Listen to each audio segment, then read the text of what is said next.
Daniel Alhatchen est né le 11 novembre 1980 dans une petite ville américaine appelée Alexandria. Peu après, la famille s'agrandit avec la naissance d'un frère puis d'une sœur, avant qu'il ne déménage dans une région isolée, à Belgrade, dans l'État du Montana. Entouré de montagnes, Belgrade se trouvait bien loin des grandes villes, mais possédait une scène touristique en plein essor. Les visiteurs affluaient pour les pistes de ski et les sentiers de randonnée, profitant de la beauté naturelle des lieux. Les parents de Daniel, tous deux passionnés de plein air, avaient trouvé leur bonheur en recevant des offres d'emploi dans une station de ski locale. Ils saisirent l'occasion de vivre au plus proche de la nature, une passion qu'ils transmirent rapidement à leurs enfants.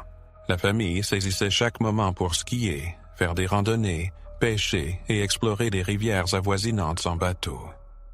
Daniel elle-même devint vite passionnée d'escalade, tirant pleinement parti des falaises et des sentiers qui entouraient la région. Malgré son mode de vie actif, elle excellait à l'école et comptait parmi les meilleurs élèves de sa classe, rêvant de faire des études de médecine pour une carrière en bio-ingénierie. Le 21 septembre 1996, la ville était en pleine effervescence à l'approche de son festival d'automne annuel. Habitants et visiteurs se rassemblaient pour profiter de la musique, des spectacles et de l'ambiance festive des rues animées. Daniel, alors âgé de 15 ans, avait prévu de retrouver des amis plus tard dans la journée.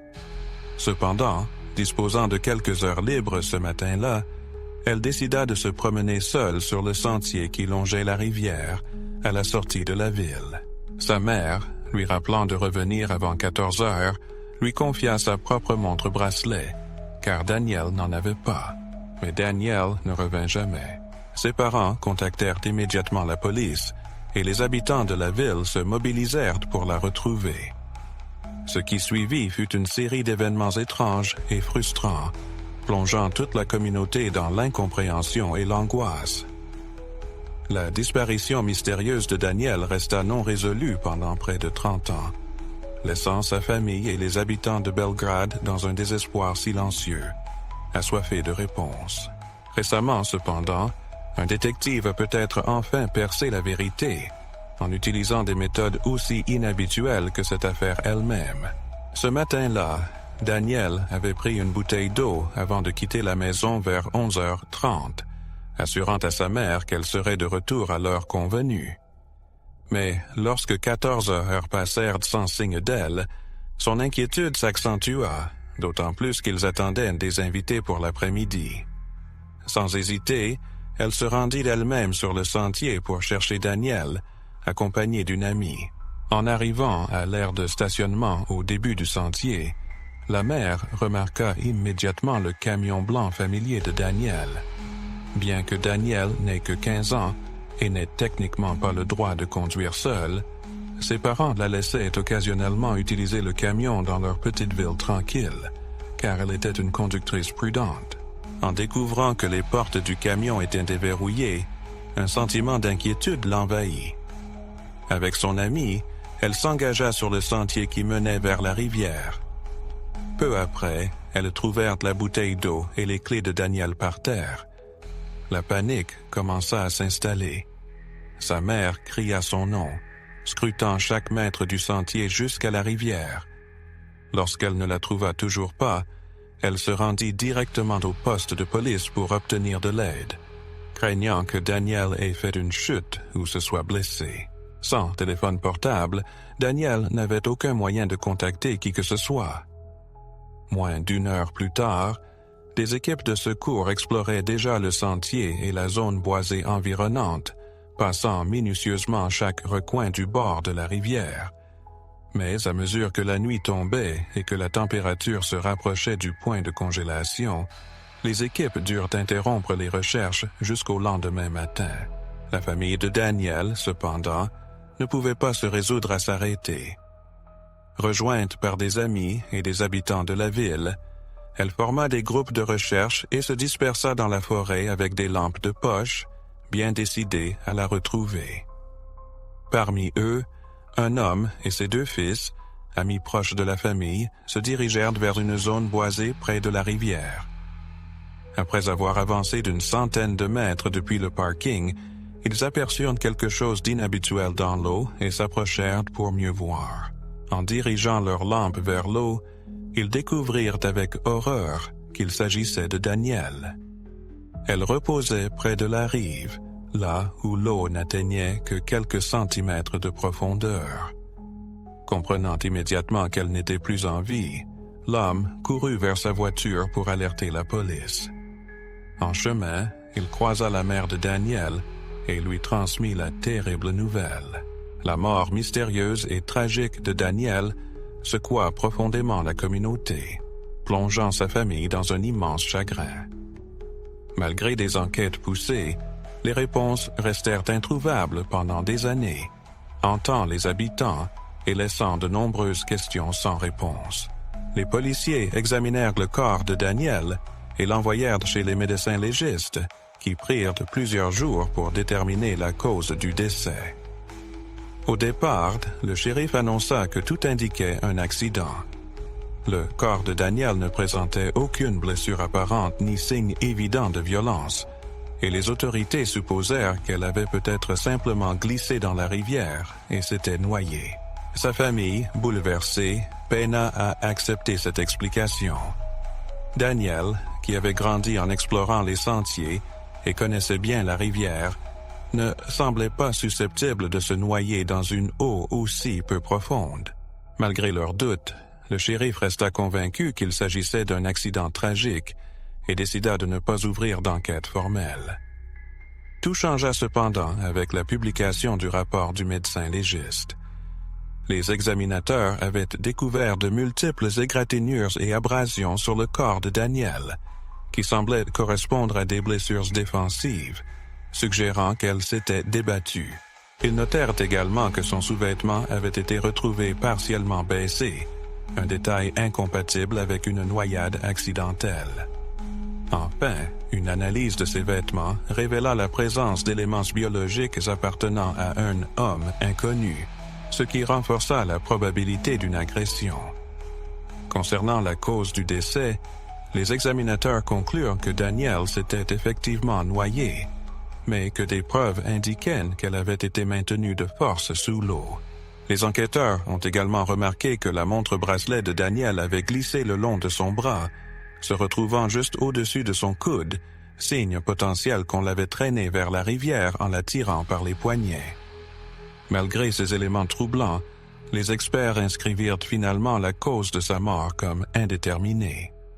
Ils savaient qu'elle s'était noyée, mais n'avaient pas de preuves concluantes pour déterminer s'il s'agissait d'un homicide intentionnel.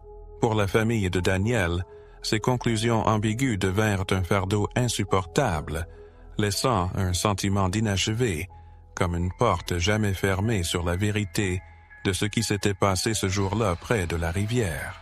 En conséquence, la police ne lança jamais d'enquête approfondie, insistant sur le fait qu'il était toujours impossible de déterminer exactement ce qui était arrivé à Dana.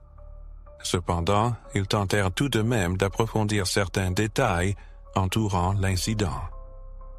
Lors de l'examen des vêtements de la victime, les experts retrouvèrent 4 poils étrangers sur ses sous-vêtements appartenant à un homme non identifié.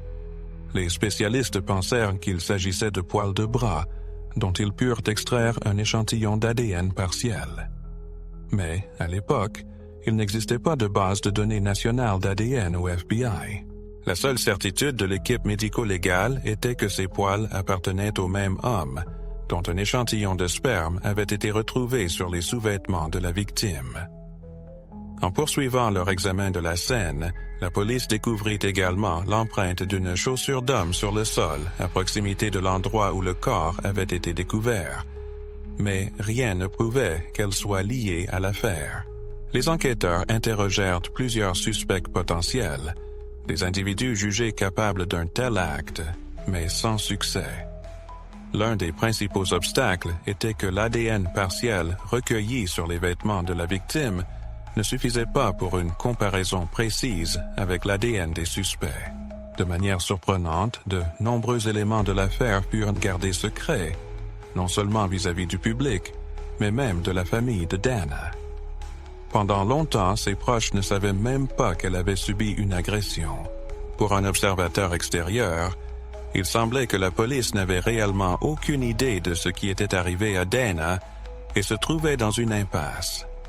Cependant, certains agents ne pouvaient ignorer le fait que l'affaire n'avait pas été reclassée en homicide et qu'elle n'était donc pas traitée comme telle. Parmi ces agents se trouvait Cindy Bottock, qui avait rejoint les forces de l'ordre peu avant la mort de Dana.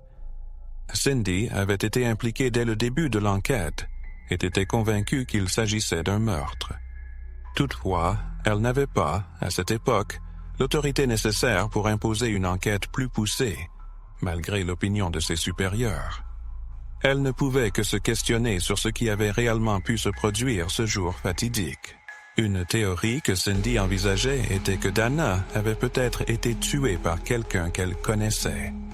Elle discuta de cette possibilité avec les parents de Dana, mais ils ne parvenaient pas à imaginer une personne capable de faire du mal à leur fille.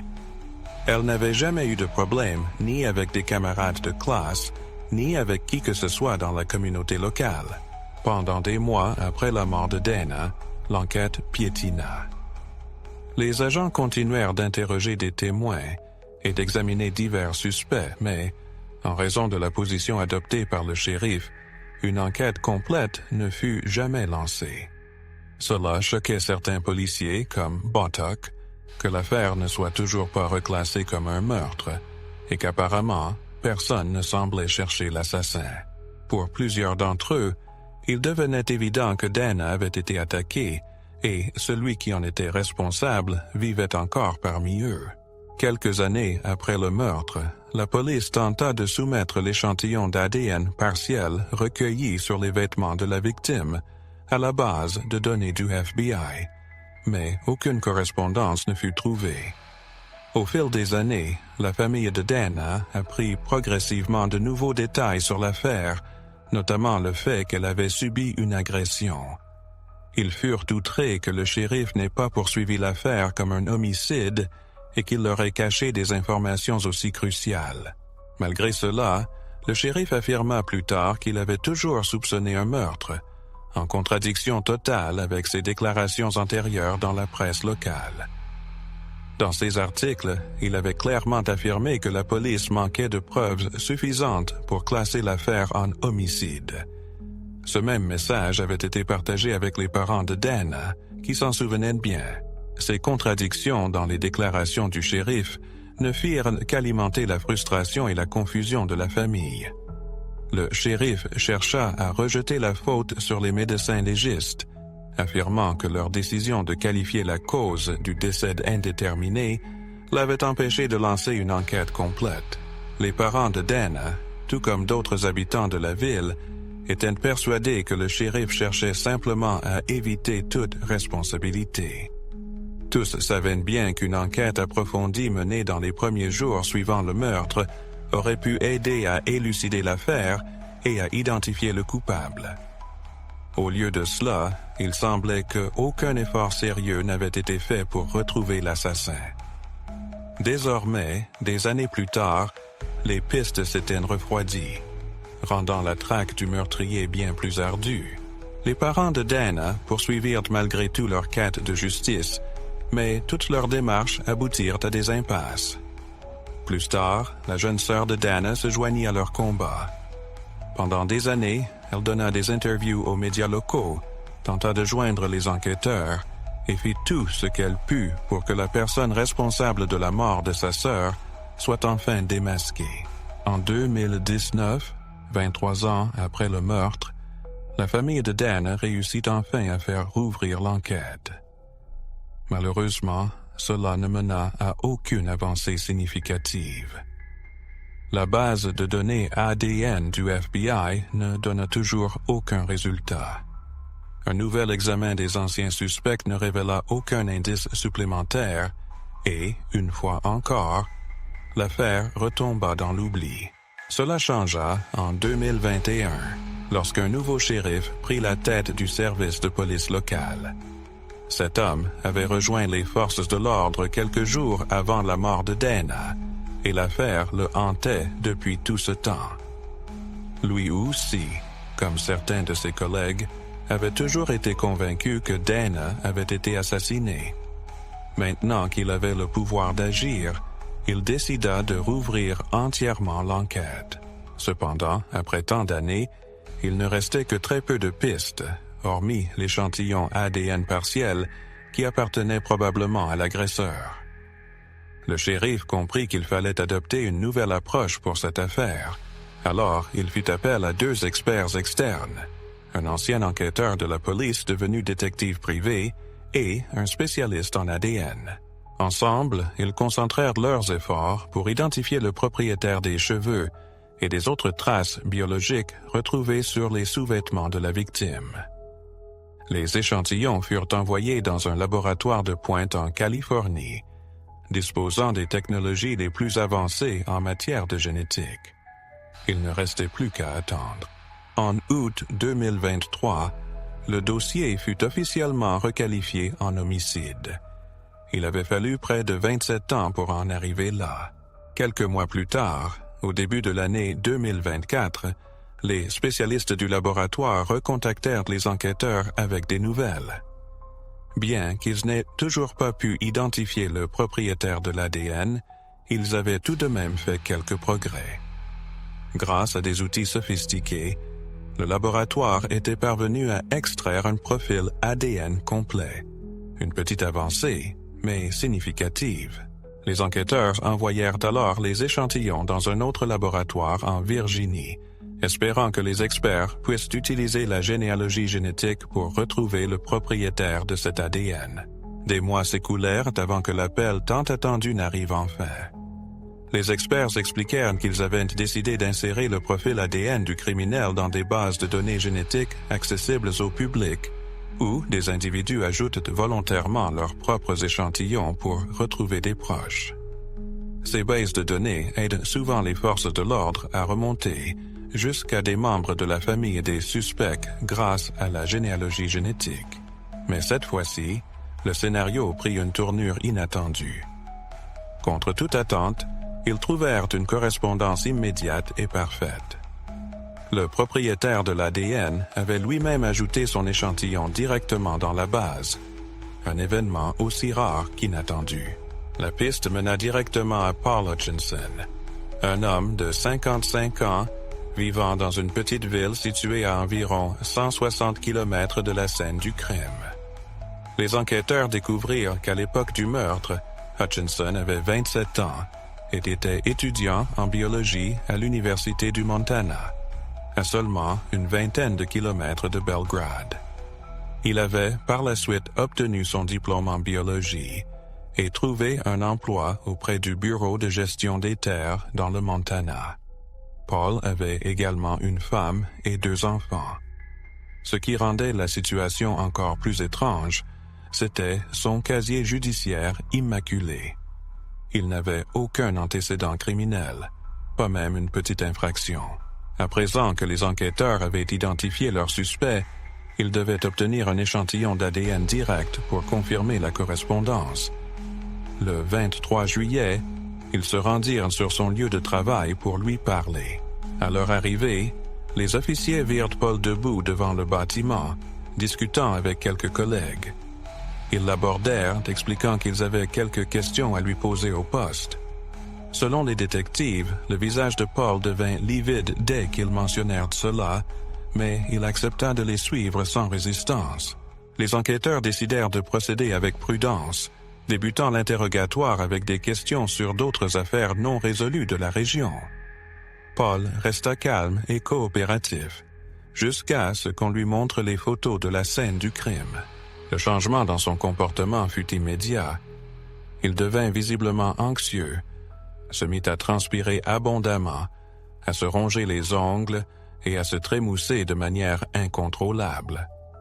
À un moment, il eut même du mal à rester debout, trébuchant sur la chaise en tentant de se lever.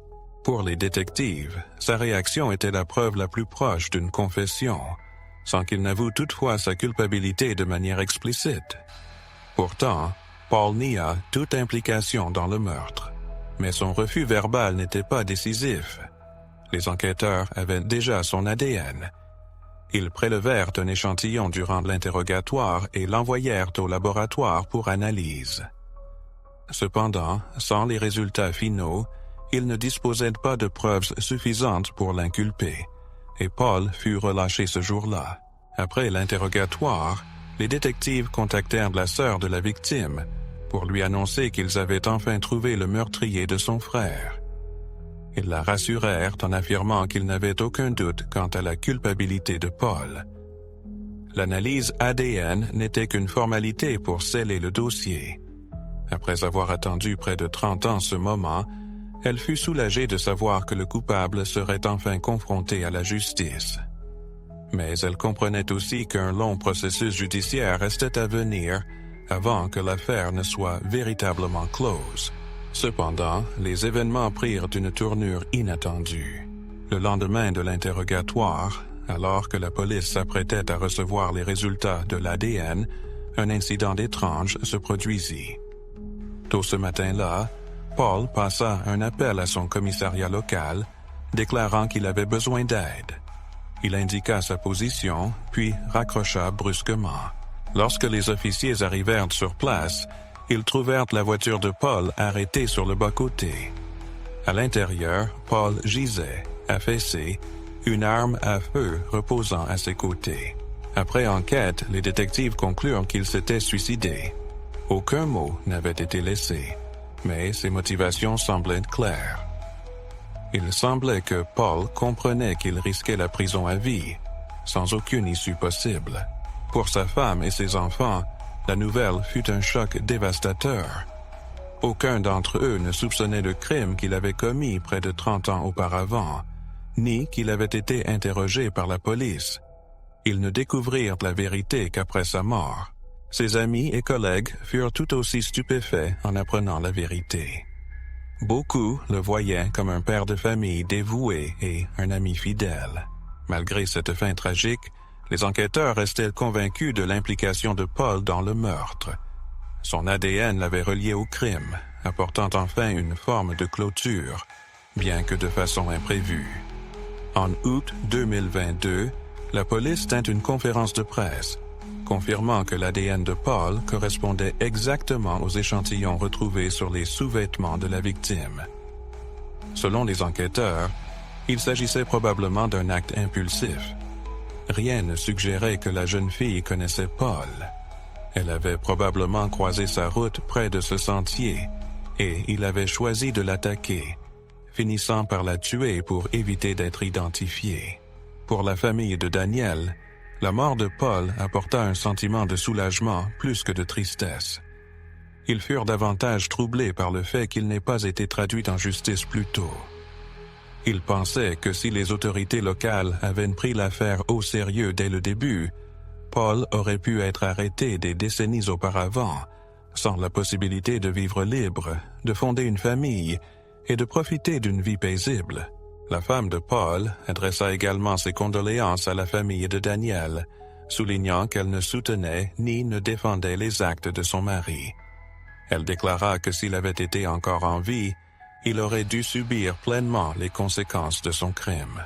Partagez vos impressions sur cette affaire dans les commentaires et n'oubliez pas d'aimer cette vidéo si vous l'avez trouvée captivante.